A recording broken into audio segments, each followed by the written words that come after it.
Saudi ജയിലിൽ കഴിയുന്ന കോഴിക്കോട് സ്വദേശി അബ്ദുൾ റഹീമിന്റെ 20 വർഷത്തെ തടവ് ശിക്ഷ അപ്പീൽ കോടതി ശരിവെച്ചു.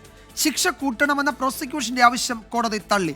19 വർഷം തടവ് ശിക്ഷ അനുഭവിച്ച അബ്ദുൾ റഹീമിനെ 1 വർഷത്തിനുള്ളിൽ മോചിപ്പിക്കും എന്നാണ് പ്രതീക്ഷ. സൗദി ബാലൻ കൊല്ലപ്പെട്ടതുമായി ബന്ധപ്പെട്ട പൊതു അവകാശ കേസിൽ 20 വർഷത്തെ തടവ് ശിക്ഷയാണ് അബ്ദുറഹീമിന് കഴിഞ്ഞ മെയ് 26-ന് റിയാദിലെ കീഴ്ക്കോടതി വിധിച്ചത്. ഇന്ന് ചേർന്ന അപ്പീൽ കോടതി ഈ ശിക്ഷ ശരിവെച്ചു. ശിക്ഷ വർദ്ധിപ്പിക്കണമെന്ന പ്രോസിക്യൂഷന്റെ ആവശ്യം കോടതി തള്ളി.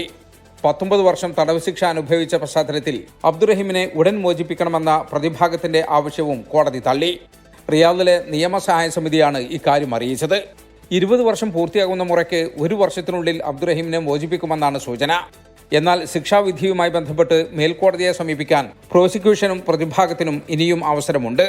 ഇന്ന് കോടതി ചേർന്നപ്പോൾ റഹീമിന്റെ അഭിഭാഷകരും കുടുംബ പ്രതിനിധിയും ഇന്ത്യൻ എംബസി പ്രതിനിധിയും ഓൺലൈൻ വഴി ഹാജരായിരുന്നു.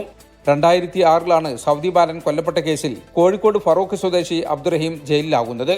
സ്വകാര്യ അവകാശ കേസിൽ വധശിക്ഷയ്ക്ക് വിധിച്ചെങ്കിലും സൗദി ബാലന്റെ കുടുംബത്തിന് 1.5 കോടി റിയാൽ ദിയാധനം നൽകിയതിനെ തുടർന്ന് വധശിക്ഷ റദ്ദാക്കുകയായിരുന്നു. പൊതു അവകാശവുമായി ബന്ധപ്പെട്ട കേസിലാണ് ഇപ്പോൾ ശിക്ഷ അനുഭവിക്കുന്നത്. ജലീൽ കണമകലം, 24 ജിദ്ദ.